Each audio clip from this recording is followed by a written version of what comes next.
Bienvenue, bonjour à tous. Tout de suite, les trois titres retenus pour ce nouveau journal. Des échanges hier entre le vice-président de la République de Côte d'Ivoire, Daniel Kablan-Duncan, et Ibn Chambas, représentant spécial du secrétaire général des Nations Unies. Plusieurs sujets à l'ordre du jour, notamment la question du Sahel et la tenue des élections en Afrique. Toujours en Côte d'Ivoire, un couvoir ultramoderne de 2 milliards de francs CFA inauguré récemment à Azaguié, dans le sud du pays. Cette usine de production de poussins d'un jour veut booster les performances de la filière avicole. Enfin, la cathédrale Notre-Dame de Paris sera rebâtie d'ici 5 ans, promesse faite hier par le président français Emmanuel Macron. Environ 310 milliards de francs CFA bientôt décaissés dans le cadre du projet éducation du programme Compact. Cette enveloppe va permettre de construire plus de 80 collèges de proximité et d'appuyer la politique nationale d'éradication des disparités et inégalités du genre dans le système éducatif ivoirien. La Côte d'Ivoire et les États-Unis ont finalisé hier le projet éducation du programme Compact. Le document a été signé en présence du vice-président Daniel Kablan-Duncan et de Ivanka Trump, la conseillère spéciale du président américain Donald Trump. Le point avec Viviane Haïma. Arrivé ce mardi 16 avril à Abidjan pour apporter son soutien au premier sommet régional de l'initiative de financement en faveur des femmes entrepreneurs en Afrique de l'Ouest, organisé ce mercredi 16 avril dans la capitale ivoirienne, à l'initiative conjointe du groupe de la Banque mondiale, la Banque africaine de développement et la Banque islamique de développement, Ivanka Trump, la fille et conseillère spéciale du président américain, a été reçue au palais présidentiel par le vice-président de la République, Daniel Kablan-Duncan. Les deux autorités se sont entretenues sur diverses thématiques, dont la question du genre, qui est au cœur de ce premier sommet régional sur le financement des femmes entrepreneurs organisé à Abidjan.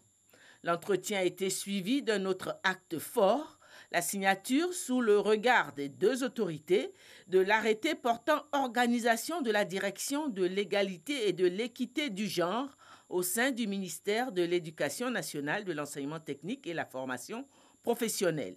Signature conclue par la ministre Kandia Camara et la vice-présidente du MCC, Karen Session.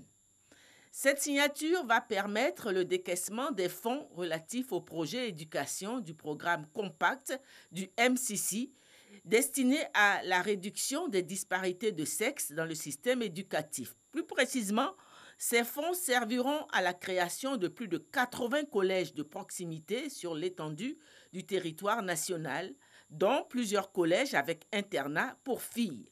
Au nom du gouvernement, la ministre de l'Éducation nationale, Kandia Camara, a vivement remercié le gouvernement américain pour ce geste important. Recevoir Mme Ivanka Trump, conseillère du président des États-Unis d'Amérique, en compagnie de cette délégation composée d'éminentes personnalités, est pour nous un très grand privilège. Tout en leur souhaitant la cordiale bienvenue en terre ivoirienne, je voudrais me féliciter de la qualité des relations qui unissent la Côte d'Ivoire et les États-Unis d'Amérique, relations fructueuses à tout point de vue.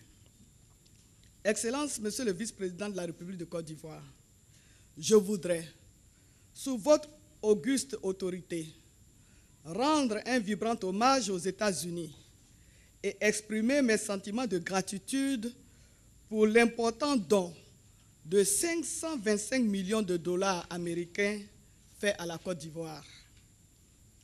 Avec la signature de cet arrêté, nous allons vers l'atteinte de l'objectif visé par le Compact, à savoir doter le ministère de l'Éducation nationale, de l'enseignement technique et de la formation professionnelle de capacités à même de réduire les inégalités basées sur le genre dans notre système éducatif. Il s'agit de relever le défi de l'épanouissement de chaque enfant, plus encore de la petite et de la jeune fille. La Côte d'Ivoire a intégré la question du genre dans sa gouvernance globale. Elle en a fait un levier central de la promotion inclusive des citoyens. Excellence, Monsieur le Vice-président de la République, comment ne pas exprimer alors notre gratitude à vous-même et au Président de la République, Son Excellence M. Alassane Ouattara, pour les choix opérés dans ce sens par notre pays depuis 2011. Pour rappel, le don du MCC, le Millennium Challenge Corporation, à la Côte d'Ivoire est d'un montant de 525 millions de dollars US, soit plus de 262 milliards de francs CFA. Une part importante de ce montant sera donc affectée à l'éducation nationale. Autre activité du vice-président de la République de Côte d'Ivoire, Daniel Cablin-Duncan a reçu hier en audience Ibn Chambas, le représentant spécial du secrétaire général des Nations Unies. Plusieurs sujets au menu de leurs entretiens, notamment la question du Sahel et la tenue des élections en Afrique. Les explications de Viviane Haïm. Dans le cadre de ces consultations périodiques avec les États de la sous-région, le représentant spécial du secrétaire général des Nations Unies pour l'Afrique de l'Ouest et le Sahel, Mohamed Ibn Chambas, en visite de travail en Côte d'Ivoire, a été reçu dans la matinée de ce mardi 16 avril par le vice-président de la République, Daniel Cablin-Duncan, au palais présidentiel. Les échanges ont porté sur la situation sécuritaire dans la sous-région ouest africaine et sur la situation sociopolitique en Côte d'Ivoire.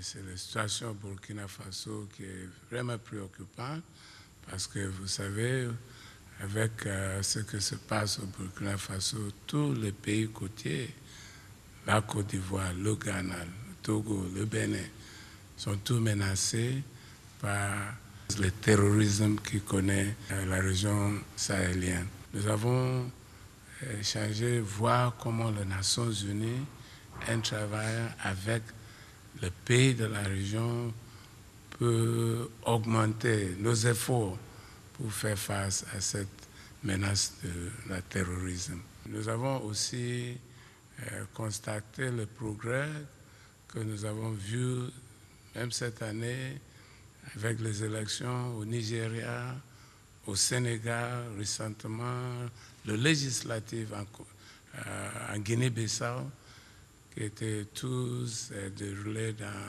de bonnes conditions, des élections pacifiques et crédibles.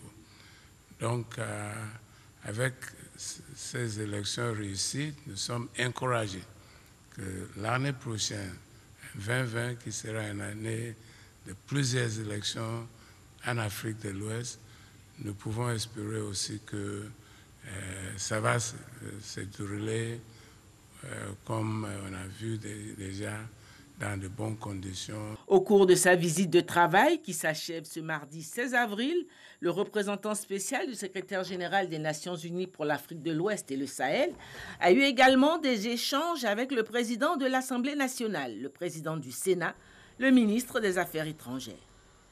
Au cours de la même matinée de ce mardi 16 avril, le vice-président de la République a également reçu le président du Lions Club International, Dr Naresh Agarwal, de nationalité indienne, patron de plusieurs entreprises spécialisées dans l'acier et les produits agricoles. En visite pour la première fois en Côte d'Ivoire, l'occasion pour le président du Lions Club International de présenter le bilan des activités réalisées par les Lions Club de Côte d'Ivoire et solliciter auprès des plus hautes autorités du pays l'attribution d'un terrain ou d'un local pour l'établissement du siège national du Lions Club. Le président du Lions Club International s'est dit impressionné par les montants des investissements du gouvernement ivoirien pour la réalisation de son programme social. Pendant son séjour en Côte d'Ivoire, le représentant spécial du secrétaire général des Nations Unies a également échangé avec plusieurs personnalités. Ibn Chambas a rencontré le président de l'Assemblée nationale, Amadou Soumaoro. Le représentant onusien a exhorté le Parlement ivoirien à s'impliquer davantage dans la lutte contre le terrorisme dans la zone sahélo-sahélienne. A noter aussi les entretiens avec le ministre ivoirien des Affaires étrangères, Ibn Chambas, et Marcela Montano se sont mis d'accord sur certains sujets en discussion à la tribune du Conseil de sécurité des Nations Unies. Un tout autre sujet à présent. La Côte d'Ivoire participe à la 14e édition du Salon international de l'agriculture au Maroc. Le ministre ivoirien des Ressources animales et halieutique Kobena Kwasi Adjoumani a échangé avec son homologue marocain de la pêche maritime. Aziz Akanouche a annoncé la volonté du royaume chérifien d'ouvrir la collaboration avec la Côte d'Ivoire dans le domaine de l'élevage. Les précisions de Kader Sogodogo. Le prince héritier Moulay El Hassan, accueilli par le ministre Kobena Kwasi Adjoumani au stand de la Côte d'Ivoire. Une image forte de cette 14e édition du Salon international de l'agriculture du Maroc, SIAM. Une occasion pour le chef de la délégation ivoirienne, en sa qualité de ministre des Ressources animales et halieutiques, d'initier une visite au parc animalier du SIAM. Le meilleur de l'élevage du Maroc y est représenté. Donc l'accès au SIAM pour les animaux qui ont des problèmes de maladies contagieuses sont interdits. Des idées pour la Côte d'Ivoire. Au niveau de la Côte d'Ivoire, nous faisons des croisements avec la race locale pour en sortir des animaux à peu près de la même taille, des animaux robustes pour faire de la viande. Un autre temps fort de cette première journée du SIAM, l'échange entre le ministre Adjoumani et son homologue marocain. L'axe Casablanca-Abidjan en sort renforcé. Et on a regardé quelle est la suite à donner aussi au développement du secteur de la pêche tel que discuté et lancé par nos chefs d'État et également de regarder les possibilités d'ouvrir la collaboration dans le domaine de l'élevage, dans l'amélioration des races et les races croisées. Très bientôt, sur invitation de son Excellence, Monsieur le Président Alassane Ouattara, il viendra inaugurer le débarcadère de Grand Lao. Mieux, Sa Majesté le Roi nous octroie un 3e débarcadère à Grand Bassam. Ouvert le 16 avril, le SIAM prendra fin le 21 avril 2019. Un couvoir ultramoderne pour permettre à la Côte d'Ivoire de s'autosuffire en volaille. Cette couveuse a été inaugurée récemment à Azagué, dans la région sud du pays. Poussin d'or, c'est son nom, a une capacité de production de plus de 6 millions de poussins. Cette usine de production de poussins d'un jour a coûté 2 milliards de francs CFA. Découvrons-la avec Jean-Luc Bambo. 2500 poussins produits par jour. Des poussins entièrement soignés et vaccinés, mis à la disposition des éleveurs de volailles. C'est le défi qu'a décidé de relever ce couvoir qui vient d'ouvrir ses portes à Azagué-Awa, à une quarantaine de kilomètres d'Abidjan, fruit de la coopération ivoiro-néerlandaise. Ce sont la technologie néerlandaise et l'entrepreneuriat local en Côte d'Ivoire qui a fait une combinaison merveilleuse pour une nouvelle entreprise qui va ajouter à la souveraineté alimentaire en Côte d'Ivoire. On a quelque chose à donner, à prouver. Raison pour laquelle, étant dans le domaine de la filière avicole, on s'est dit qu'on pouvait quand même voir quels étaient les problèmes de la filière et apporter des solutions. Une contribution à l'autosuffisance de la Côte d'Ivoire en produits de volaille. Un tel projet relève plusieurs défis. Le défi premier, c'est l'approvisionnement du marché ivoirien en poussins. Et cette unité vient combler tant soit peu ce vide-là. L'usine, d'un coût de 2 milliards de francs CFA, emploie 110 personnes. Une initiative que le ministre Mamadou Touré, qui représentait son collègue des ressources animales et halieutiques, appelle à imiter. Je saisis cette opportunité pour inviter la jeunesse à initier des projets dans le secteur des ressources animales et halieutiques et les opérateurs économiques à créer des opportunités d'emploi pour les jeunes et les personnes vulnérables et participer ainsi à réaliser la vision de développement de notre pays. L'industrie avicole ivoirienne est en plein essor. Une trentaine d'unités industrielles sont en activité pour 200 000 emplois créés. Le pays a produit en 2018 61 000 tonnes de volailles pour une consommation de 2,1 kg par habitant par an. Début hier du processus de destruction des 18 000 tonnes de riz avarié saisies le 30 mars dernier. Cette opération s'est déroulée en présence du ministre du Commerce, Souleymane Dirasouba, et de son homologue de la salubrité, Anne Ouloto. Cette cargaison de riz en provenance d'Asie avait été déchargée en mars dernier au port autonome d'Abidjan. Les explications de Lanciné Bakayoko. Ce chargement de riz qui est en train d'être déversé dans les fosses de la nouvelle décharge de Kosiwen fait partie des 18 000 tonnes de riz birman déclarées impropres à la consommation humaine et saisies au port d'Abidjan. Tout ceci pour dire aux Ivoiriens que le gouvernement de Côte d'Ivoire est soucieux de la santé des Ivoiriens, est soucieux de la protection des consommateurs, raison pour laquelle il a mis un dispositif en place afin que tous les produits qui rentrent en Côte d'Ivoire puissent respecter des normes. Cette opération de destruction va se dérouler sur un mois. Au regard de la spécificité de ce riz avarié, toutes les dispositions ont été prises pour que l'ensemble de la cargaison soit détruit dans le respect des règles environnementales. Suite aux contrôles qui ont été effectués, ces 18 000 tonnes de riz sont assimilées donc à des déchets ménagers et peuvent naturellement être valablement acceptés ici à Kosiwen. Si le riz a été mis à la poubelle, les sacs qui ont servi à transporter la mauvaise marchandise, eux, ont été livrés aux flammes dans les environs du village de Tomassé, non loin d'Azadié. La Côte d'Ivoire aujourd'hui a un dispositif pour traiter ce genre de situation. Donc je voudrais rassurer nos populations, rassurer les consommateurs en leur disant que ce riz sera enfui et à jamais donc sorti de notre environnement.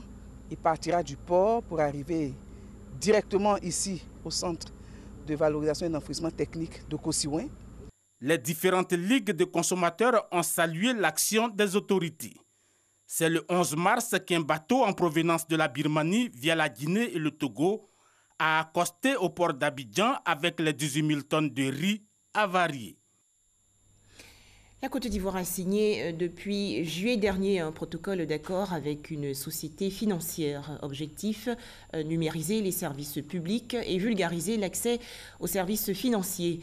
Cette coopération porte sur 6 engagements. On en parle avec Jean-Jacques Kouaméala. Après 8 mois de collaboration entre l'État et l'opérateur technique chargé de la vulgarisation de l'inclusion financière, l'heure est au bilan. 3 acquis majeurs à l'actif de cette collaboration à mi-parcours. La signature d'un accord avec la Poste de Côte d'Ivoire pour des paiements via la plateforme de la société, le partenariat avec la Direction générale des impôts pour digitaliser le système et la mise en place d'un programme national d'éducation financière. Éduquer et alphabétiser financièrement les populations tout en développant pour elles la numératie financière leur permettront de profiter de l'avènement de la finance digitale et de lutter efficacement contre la pauvreté. L'objectif de ce partenariat est de numériser les services publics et faciliter l'inclusion financière des populations. Il est important que les entreprises comprennent qu'opérer en Côte d'Ivoire ne facilite pas seulement l'accès de ces services-là à 24 millions de personnes, mais leur ouvre la porte à un marché sous-régional de 100 millions de personnes pour ne prendre que la dimension de l'union économique et monétaire. Et lorsque à volonté on l'étale, en incluant la CEDEAO, nous sommes aux alentours de 300 millions de personnes. Les accomplissements que nous avons eus sur les 3 projets ne sont que le début, encore une fois. Nous sommes tout à fait confiants des progrès que nous avons faits sur les 3 autres volets. Et ce sera avec grand plaisir que nous reviendrons vous en parler très prochainement. C'est le 2 juillet dernier que l'accord entre l'État de Côte d'Ivoire et le partenaire technique a été signé. Il portait sur 6 engagements, dont 3 ont été exécutés. Autre actualité, 40 femmes d'affaires ont été formées récemment au e-marketing. C'était lors du 7e atelier régional sur le marketing en ligne, une initiative du Centre islamique pour le développement du commerce en collaboration avec le secrétariat d'État chargé de la promotion des petites et moyennes entreprises. Le point avec Cheikh Koné. Elles sont chefs d'entreprise pour la plupart et développent des activités à fort potentiel. Malheureusement, elles ont du mal à pénétrer le marché sous-régional. Alors, comment bâtir une stratégie marketing efficace et s'exporter à l'international sans grands moyens? La trouvaille, c'est le marketing en ligne. D'où la tenue de la 7e édition de cet atelier régional. L'objectif justement de cet atelier, c'est de vulgariser un peu cet aspect des choses pour que les gens, les femmes entrepreneurs n'aient pas un peu de recul vis-à-vis de ces technologies et aussi leur permettre de mettre leurs produits et services plus visibles sur la toile pour concurrencer aussi bien les entreprises africaine que mondiale. Le marketing en ligne est l'un des moyens les plus abordables pour la promotion des produits et services comparativement au marketing traditionnel. Pour l'autonomisation des femmes, cet outil constitue un levier efficace pour vendre sans se déplacer. Le marketing en ligne permet, à partir des réseaux sociaux, Facebook, Twitter, Instagram, tout ça, de maintenir une relation de proximité et de qualité avec la clientèle. Il permet également de prendre rapidement les avis de la clientèle et de revoir sa stratégie de vente sans faire de grands sondages qui coûtent cher. Selon le secrétaire d'État en charge de la promotion des PME, cette formation s'inscrit dans la politique du gouvernement qui est de faire des technologies de l'information de puissants outils de développement au service de la promotion du genre. Nous nous réjouissons de cette initiative car elle contribuera à apporter des solutions en faveur de l'autonomisation féminine à travers la formation que ces femmes recevront au cours de cet atelier. C'est une possibilité de pouvoir mieux apprendre comment vendre sur Internet, comment créer un site Internet, parce que c'était très difficile pour moi de pouvoir créer mon site Internet. Il fallait courir après les intervenants et c'est une grâce pour moi d'être là. Durant 4 jours, ces femmes bénéficieront de tous les rudiments afin de créer elles-mêmes leur site web professionnel tout en utilisant les réseaux sociaux et les outils marketing online pour promouvoir leurs produits et services. Parrain de la cérémonie, le ministre Claude Isaac Day a offert à chacune des participantes un ordinateur portable pour un meilleur apprentissage. Au chapitre santé, plus jamais de cancer du sein en Côte d'Ivoire. Un atelier de formation se déroule dans le district d'Abidjan du 16 au 18 avril prochain. Des travaux initiés par la Société ivoirienne de pathologie en collaboration avec la Société américaine de pathologie clinique. Les détails avec Salima Toudia. 1223 femmes décèdent chaque année en Côte d'Ivoire du cancer du sein. Et le pays enregistre 2248 nouveaux cas par an. Dans le cadre de la lutte contre la maladie, les pathologistes sont formés sur les techniques de diagnostic. On avait nos techniques standards avec lesquelles on travaillait. Mais aujourd'hui, on vient nous apporter de nouvelles techniques qui vont permettre d'améliorer le travail et puis rendre le diagnostic vraiment plus fiable. Nous attendons beaucoup de cette formation, surtout que dans la prise en charge des cancers du sein, cette formation sera vraiment la bienvenue. Elle va nous permettre d'avoir les connaissances qu'il faut pour également poser donc, les diagnostics pour la prise en charge donc, des patientes. Une formation initiée par les sociétés ivoiriennes et américaines de pathologie et les entreprises bio pour la santé mondiale, BVGH. La formation actuelle, c'est pour les cancers du sein. Vous savez que chaque cancer a les réactifs, les techniques ne sont pas les mêmes pour chaque organe. Donc là, on commence le cancer. D'ici la fin de l'année, on va faire un autre atelier sur la prostate, toutes les maladies qui vont être... donc le diagnostic et la prise en charge va être améliorée. Nous avons développé une initiative pour l'accès au traitement du cancer et nous avons choisi 5 pays africains, dont la Côte d'Ivoire, qui vont donc bénéficier de cet appui. Ces pays ont été choisis parce qu'ils ont fait de la lutte contre le cancer une priorité pour leur population. Donc nous avons décidé de les aider pour atteindre cet objectif. Et aussi nous comptons développer un partenariat plus important avec le ministère de la Santé pour l'accès au traitement des cancers pour la population ivoirienne. Les établissements sanitaires se verront équipés en matériel et produits pharmaceutiques. Religion, ils ont renouvelé hier leurs promesses sacerdotales. Tous les prêtres de l'archidiocèse d'Abidjan se sont réunis à la cathédrale Saint-Paul du Plateau à la faveur de la messe chrismale. Événement en présence de l'archevêque d'Abidjan, le cardinal Jean-Pierre Coutois. Direction à présent à Laouré, village situé à Beaunois, dans la région du sud Comoé. Le festival dénommé Paquet-Clore va se dérouler du 18 au 21 avril prochain. Objectif, faire la promotion de la culture abourée. Les explications de Issaïo. Danse du terroir pour lancer le festival Paquet-Clore, qui signifie pendant la période de Pâques en langue abourée. Ce festival qui se tiendra à Alouré, village situé dans la sous-préfecture de Beaunois, sera l'occasion de valoriser tout le riche patrimoine abouré. Nous voulons réveiller tout ce qui est aujourd'hui en veille, tout ce qui était en train de mourir parce que notre culture était en train de mourir. Nos enfants, nos petits-enfants n'ont pas vu ce qui s'est passé il y a 15 ans, 20 ans, 30 ans, 50 ans. Conscients de cela, nous ne pouvions pas rester les bras croisés. Le sous-préfet de Beaunois, Krak Baïzan, salue l'initiative. Selon lui, la culture est aussi rentable que des activités économiques. Le développement, ce n'est pas seulement qu'économique. Le développement, c'est aussi le culturel. Donc tout ça, ça va participer au rayonnement de notre circonscription, de notre région.